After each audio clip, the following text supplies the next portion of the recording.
Hello, everyone, and welcome. My name is Katie Randall, and I am guest editing this spring 2021 edition of Comment magazine. I'm here today with Dave Crucefix, self-professed dabbler and creator of brilliantly unique creations. And we're going to talk today about his life, work, and living with CMT. So, hi, Dave. Hello. Okay. How are you? I'm very well, thank you. And yourself? Good. Yes, I'm very well. Yeah. Good. Whereabouts in the country are you at the moment? I'm living in Marlborough at the moment. I've been here for 20 years. I moved down from London. Okay. I moved down on a 6-month IT contract. Yeah. Liked it so much, I stayed. Fantastic. And I guess you're appreciating that wide open space, or at least a little bit more open space now that after the year we've all lived through. It's, I mean, lockdown's been hard work because I live on my own, but there's lots of other people in the same situation. I'm very lucky. I have a garden. Yeah. I have birds in the garden feeding on the feeders. Oh. 5 minutes down the road, I'm in the fields. You can't. So I can go for a little stroll, have an hour or so outside, and come back. I feel sorry for people who are in flats or smaller accommodation.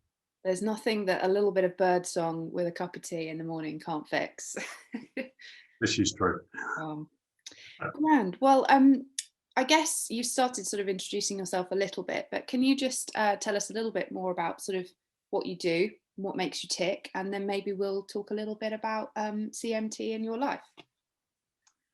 Okay. Well, I've had a somewhat varied life and a varied selection of jobs. I started off, believe it or not, as a mobile wheelchair mechanic. Ooh, okay. Working for a company in London, driving a van around all day, delivering wheelchairs to various private people and establishments, and repairing wheelchairs. Okay. From there, I joined Kodak, and I worked in the factory at Kodak. And then I joined the research division. And when I eventually left Kodak 12 years later, I was a research scientist, specializing in the digital areas, so digital printing, websites. I took voluntary redundancy from there, took a contract in Wiltshire, working on websites. That was 20 years ago. And then since then, I've worked for various technology-based companies. Spent a bit of time with some TV channels, running shopping channels on the Sky platform. And I've ended up at the Research Councils in Swindon, which is where I currently am.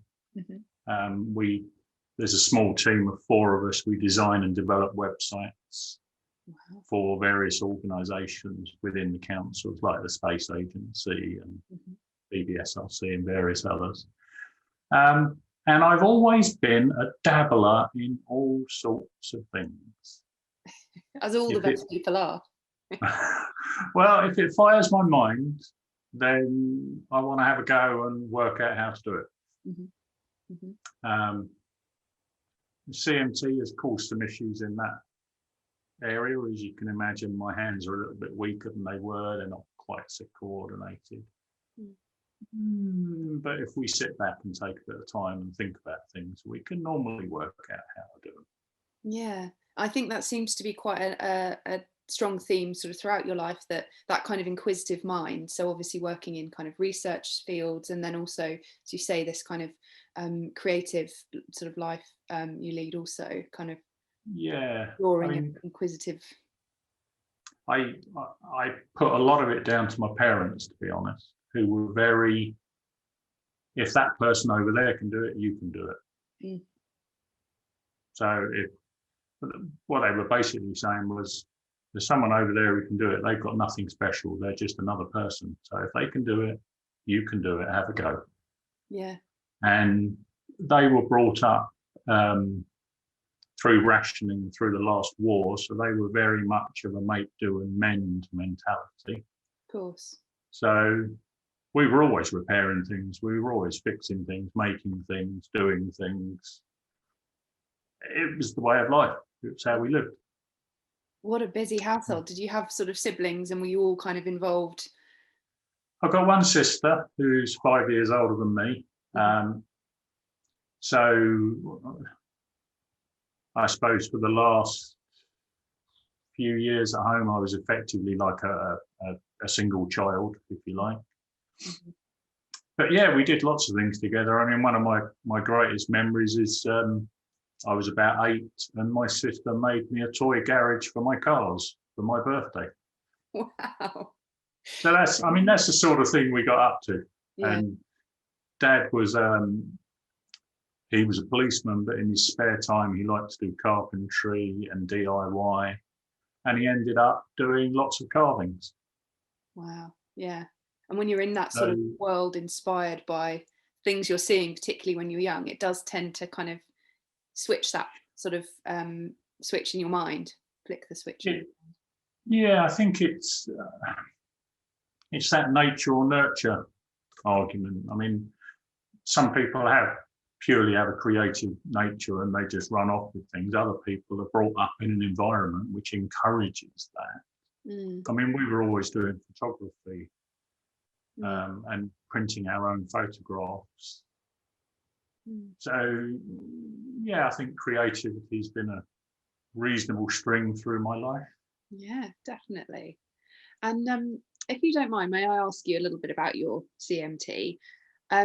So we've spoken briefly about this earlier, but do you know exactly sort of what type of CMT you have, and sort of what's been your diagnosis journey? I know you mentioned that you hadn't exactly got it pinned down. In fairness, I don't know what flavour of CMT I've got. The initial process was probably kicked off 10 or 11 years ago. And I was walking down the local high street, bumped into a friend, and he rather cheekily at 9 o'clock in the morning asked me if I'd had a drink.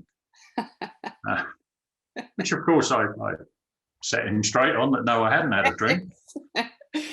And he proceeded to tell me that I was walking like a drunk. Right.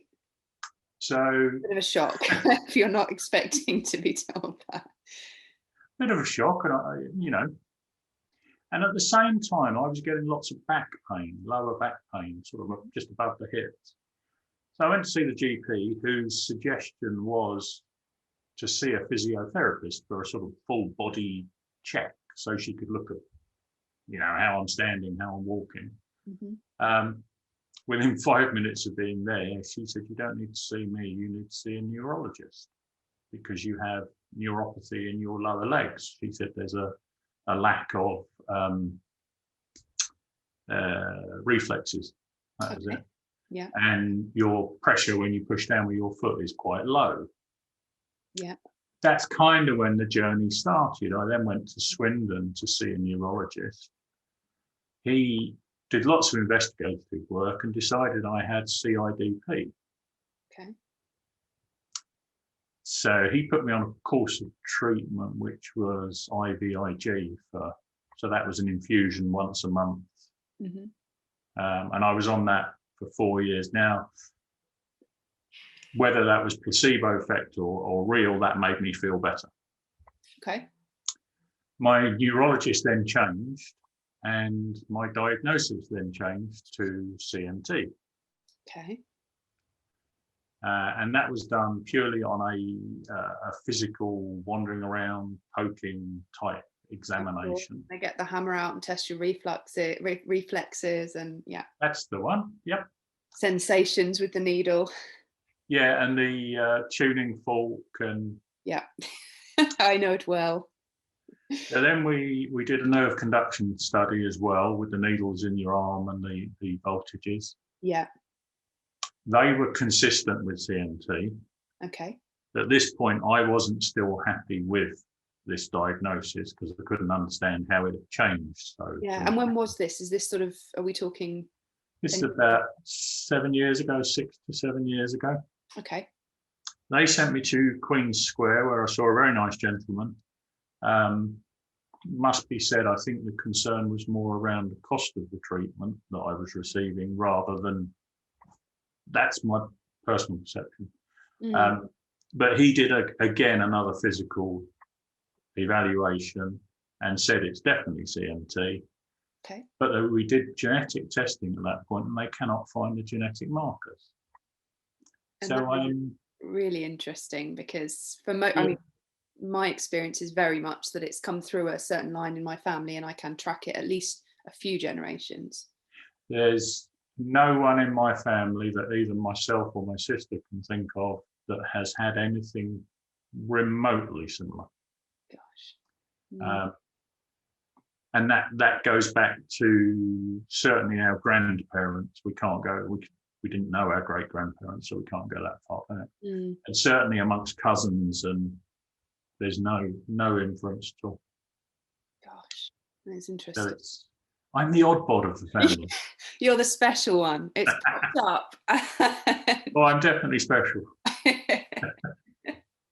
Gosh, so I guess after kind of going through this journey, which probably to a certain extent is still a bit ongoing, as you sort of learn more and see, I assume, are you still sort of coming back and seeing the team at Queen Square, or?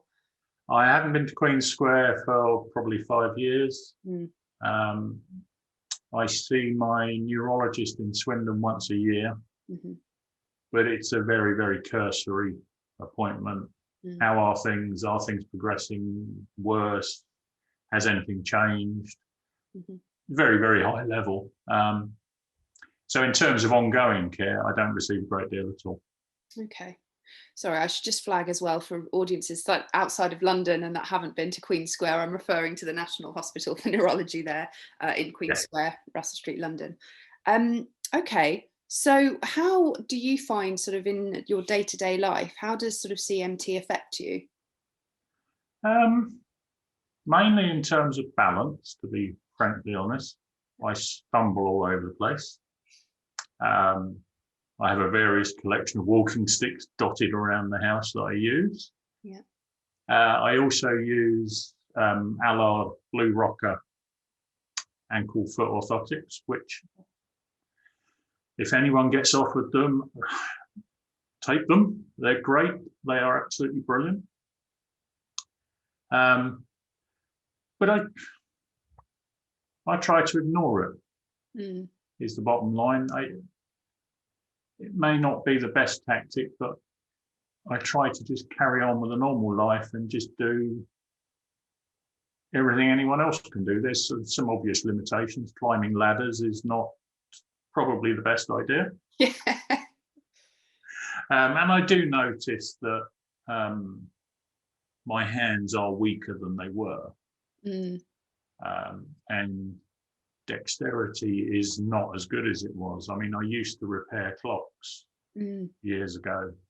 And that takes a lot of dexterity. That's a lot of small parts. Yep. That doesn't happen these days. Fair enough. I think we're all different. We all have different degrees of CMT and different limitations. Mm. But as long as you keep a positive outlook on it and try, if you try, it might work. That's, yeah, such a good sort of mantra to live by. As long as you're sort of being safe and sensible while trying things, why limit yourself?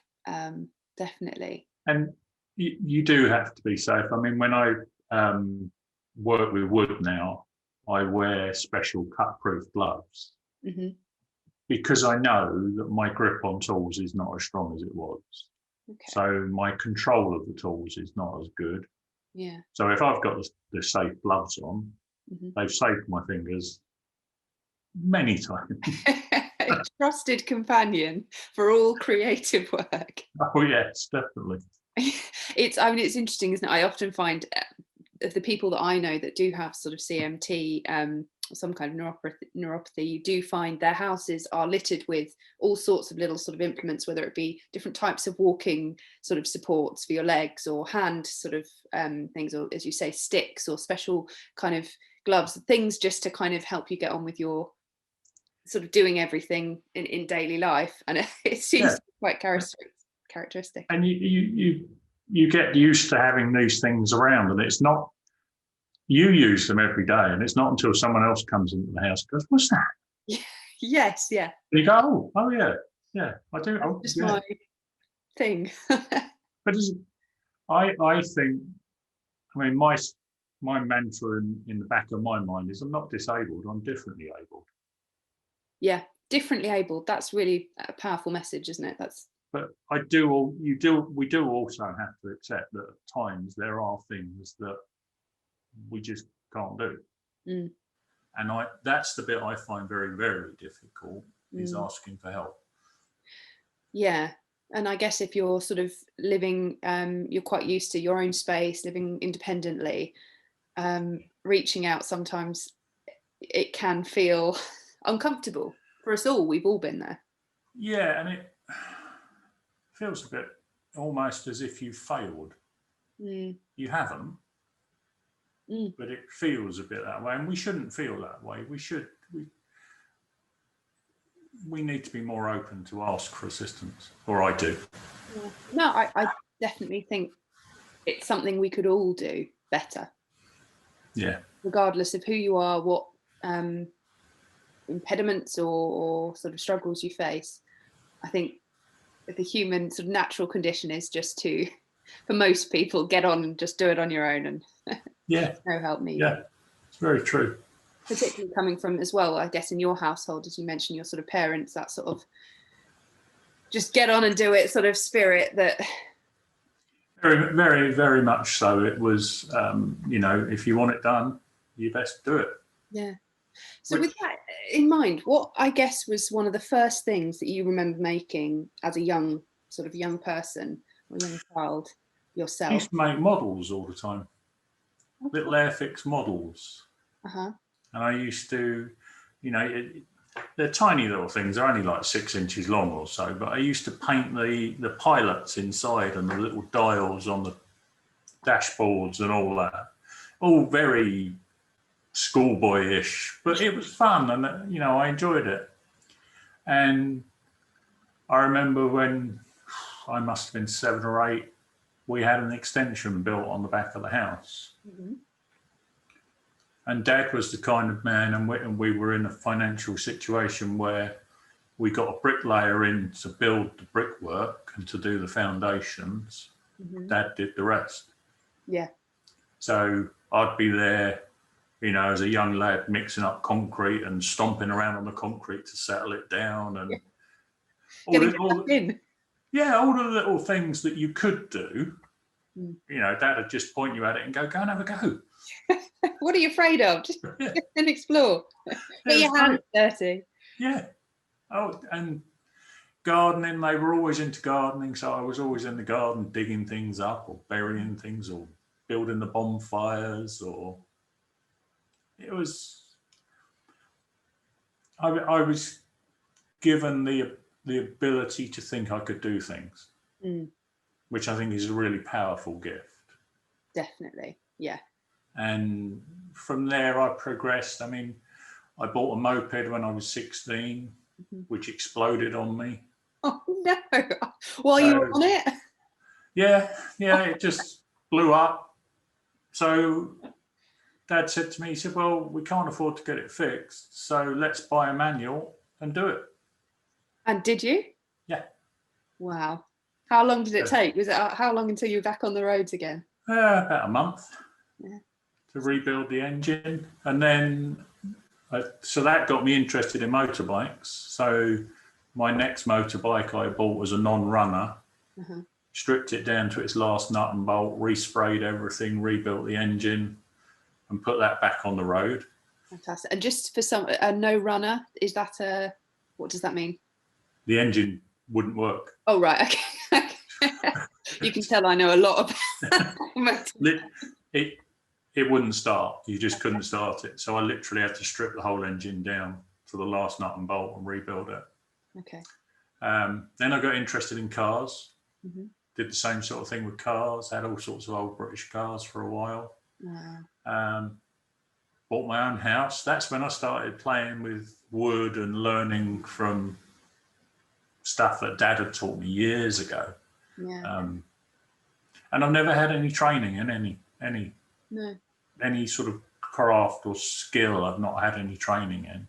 My background and my work has always been technical. Yes, yeah, and So it's always been more office based. Yeah, office based, technical, digital, not physical. And I think that's probably why I enjoy doing things, physical things and making things, because it's something completely different. Of course, yeah, you can switch off from your day job, come in, put that to side, and just get stuck in and explore through the physical. And a complete different set of skills, different mindset, and it's relaxing. Yeah. So what have you turned your hand to? So we've discussed clocks in the past, bikes and cars, and I guess sort of in the home. I know you make beautiful kind of woodwork pieces, stools, etc. How vast is the dabbling? How vast is it? Ooh, that's quite a scary question. Well, I've made some tables. I got involved in making spoons with green wood. I've made a couple of table lamps. Done some work around the house, sort of building typey, DIY type work. I'm not very good at that, to be honest. It's whatever fires my imagination. Yeah. And quite often, let's say I'm frugal with money. So quite often I look at things and think, I want one of those, but I'm not paying that much money for it. Yeah. So then I'll work out a way of making it. Yeah. I make one. The skull lamp I made. For some reason, I wanted a skull lamp, and just the way my mind works, I went looking for one. Okay. And we were looking at £200 plus to buy one. Yeah. So I made one, and it cost 25 quid. And actually, to me, it looks better than the ones that they were charging £200 for. And there's a certain sense of connection to an item when you've had a hand in bringing it sort of together, whether it's painting it or making it from scratch. There's something quite, a pride and a connection to something when you've crafted it. I mean, the guitar tables, those little three-legged tables, I had an old IKEA pine coffee table that I detested. There are a certain amount of samey kind of style with any of those shop bought creations, isn't there? Yeah, it's my personal view. I bought it because I needed a table really quickly. It was on the local marketplace. It was cheap. I bought it. It fulfilled its function. And then I looked at it and I thought, what I actually want is little tables that I can dot at the end of the sofas. And so I took a jigsaw to the IKEA table and turned it into the guitar tables. Which are beautiful. They really are. Well, they're very simple. Very, very simple. You just sort of map out the shape and then, or did you do it sort of more freehand? I was sneakier than that. I found some plans for making guitars on the internet. Sensible, yeah. Printed those onto A3 paper, glued them to the top of the wood, and then jigsawed round them. Look at that. And there you have it. Sand it down, Exactly. bit of varnish. They look beautiful. And you've got a unique piece that no one else has. And the amount of people who'd said to me that, can we have one? It's like, well, no, because the thing is, the joy is in the creating and the difference. Once you start to repeat things, it sort of gets to be a production line. Of course, yeah. So I was going to say, do you get many friends, sort of, and family asking for? A few, not very many. I mean, the things that I prefer to give people are things like spoons, because and the spoons I find the most fascinating things to make, because you take literally a piece of green wood straight from a tree, split it in half and turn it into a spoon. Yeah. So it goes from the tree to being usable within a day. which slightly blows my mind, because I can't even imagine how you get from A to B. But obviously, to someone with your kind of mindset, it's Yeah, I mean, trust me, the first couple I did were awful. They made their way into the fire. But you try, you give it a go. And working with fresh wood from a tree is really soft and really easy to work with. Once it's dried, it goes hard, but when it's green, it's soft and easy to work with. Yeah. And you've mentioned some of your kind of workarounds, obviously having those gloves. Is there anything else that you find you sort of makes like adaptations for, or when you are creating things? Not so much an adaptation specifically for me, but green woodworkers use what they call a shave horse. Okay. Which I can send you a photograph of one. It's a three-legged contraption that you sit on. Right. With a plate in front of you and a vice that's driven by your feet. That makes sense. So it's just a levered vice. Yeah. But the key to it is you're sitting down, so you don't have to worry about your balance. It's clamped by your feet, so you've got both hands free, so you can't fall over. Very handy. All you got to do is rest your feet on the pedals.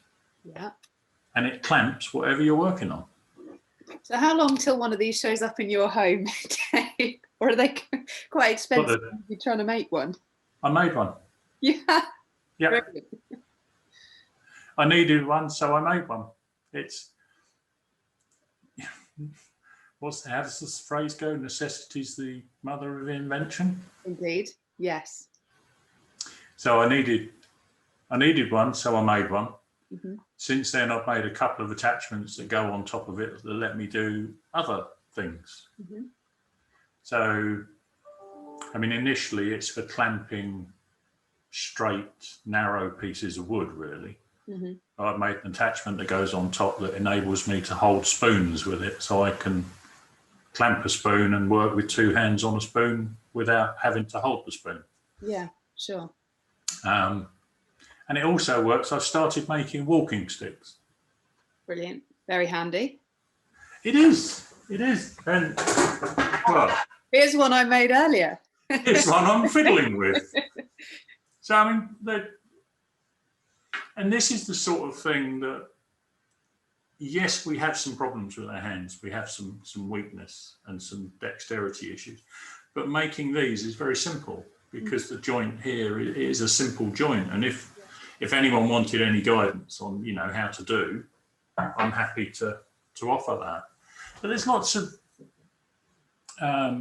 simple craft things that we can do. Yeah. What would you advise someone who's sort of who's been inspired by this conversation, thinks, yeah, I want to sort of turn my hand to something? What are some of the, I guess, the beginners? I would, to be honest, I'd spend some time on YouTube and have a look around and see what other people are doing. Online. Look up walking sticks on YouTube and you will find so many videos on how to make a walking stick. Yeah. Of all different styles and all different ideas. Or spoons, you'll find lots of information on spoons there as well. And there's a lot of organisations you can join. Probably not your first step, though. That's probably when you get a bit more interested. Yeah, sure. General woodworking, there's the internet is you have the world's library sitting in your phone. Yeah. So you just search for whatever crazy idea you have. Someone somewhere out there will have had the same crazy idea at some point. So true. And we can do it. Yeah. I mean, one of the things that would be amazing is if we could put together like a CMT craft shop or something. It's a great idea. We could, as a group of people, we can even design Christmas cards and birthday cards and They don't have to be brilliant. Nothing has to be perfect.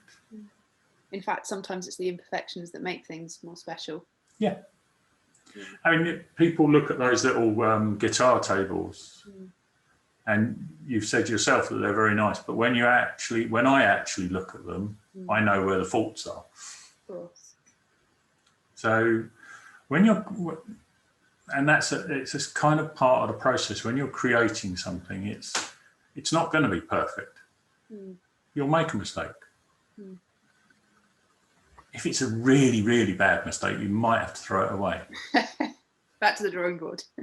But a little mistake you can get away with. Yeah. And it's all part of the learning process, isn't it? Yeah. Yeah. And a lot of the time, people who create things, there's a perfectionist mindset. You focus on the perfection of the thing, and it doesn't need to be perfect. No. What in life is perfect? So true. We're not. Very true. Yeah. No human being is perfect. No, not at all. Yeah. Do you know, this has been so fascinating, Dave. I could talk to you for another half an hour easily.